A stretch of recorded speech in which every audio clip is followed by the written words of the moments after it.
কলিয়াবৰত অসম প্ৰদেশ কংগ্ৰেছ কমিটিৰ নৱনিযুক্ত সভাপতি সাংসদ গৌৰৱ গগৈক উষ্ম আদৰণি। অসম প্ৰদেশ কংগ্ৰেছ কমিটিৰ সভাপতি হিচাপে নিযুক্তি লাভ কৰি সাংসদ গৌৰৱ গগৈ নিশা বহু পলমকৈ উপস্থিত হয় কলিয়াবৰৰ গৌৰী ভৱনত। 2014 চনৰ পৰা 2024 চনলৈকে দুটাকৈ কাৰ্যকালৰ বাবে কলিয়াবৰ লোকসভা সমষ্টিৰ পৰা প্ৰতিনিধিত্ব কৰা সাংসদ গৌৰৱ গগৈক নিখিল ভাৰত কংগ্ৰেছ কমিটিয়ে অসম প্ৰদেশ কংগ্ৰেছ কমিটিৰ সভাপতি হিচাপে নিযুক্তি দিয়াত উৎফুল্লিত হৈ পৰিছে কলিয়াবৰৰ কংগ্ৰেছ কৰ্মীসকল। কলিয়াবৰ আৰু পশ্চিম কলিয়াবৰ ব্লক কংগ্ৰেছ কমিটি, যুৱ কংগ্ৰেছৰ লগতে মহিলা কংগ্ৰেছ, সেৱা দল আৰু NSUৰ সদস্যসকলে উষ্ম আদৰণি জনাই অসম প্ৰদেশ কংগ্ৰেছ কমিটিৰ নৱনিযুক্ত সভাপতি তথা সাংসদ গৌৰৱ গগৈক।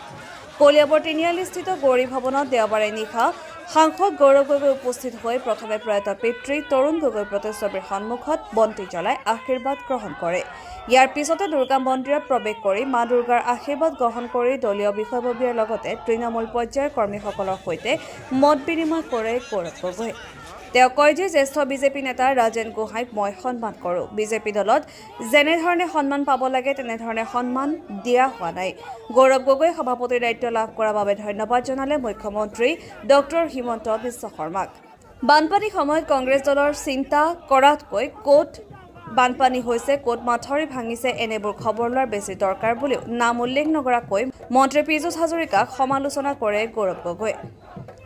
গুৱাহাটী কৃত্ৰিম বানপানীত মানুহৰ সমস্যা সমাধান কৰিব পৰা নাই বুলিও বিজেপি চৰকাৰক সমালোচনা কৰে Gaurav Gogoi. News desk report, NE express. মই এই বাৰ্তাটো শুনি পোৱা নাই। ৰাজেন গোহাঁই ডাঙৰীয়া আমাৰ অসমৰ এজন জ্যেষ্ঠ নেতাৰ প্ৰতি সদায় মোৰ শ্ৰদ্ধা থাকিব আৰু তেওঁ নিজৰ দলৰ প্ৰতি যি শ্ৰদ্ধা আছে, যিমান তেওঁলোকে নিজৰ দলৰ ভিতৰত সন্মান পাব লাগে, কিবা কাৰণত তেওঁলোকে নাপালে আমি দুখিত। আজি তেওঁলোকৰ দলত যি নতুনকৈ সোমাই যোৱা মানুহবোৰ আজি তেওঁলোকৰ দলতে যি অপমান কৰিছে আমি সেয়ালৈ আমি ক্ষোভিত। যদিও আমাৰ ৰাজনৈতিক চিন্তাধাৰা বেলেগ, কিন্তু প্ৰত্যেক দলৰ ভিতৰত যিসকল সেই দলৰ ইতিহাসৰ লগত জড়িত হৈ আছে তেখেতৰ নিজৰ দলৰ ভিতৰত স্থান থাকিব লাগে, সন্মান থাকিব লাগে, সেয়া হ'ল আমাৰ মনৰ চিন্তা। বৃহৎ এটা চক্ৰই আপোনাৰ ওপৰত ষড়যন্ত্ৰ কৰাৰ পিছতো আপুনি ইমান গভীৰভাৱে আপুনি কেনেকৈ ল'লে বা AICCয়ে কেনেধৰণে আপোনাক ল'লে তাৰ ওপৰত কি ক'ব আপুনি?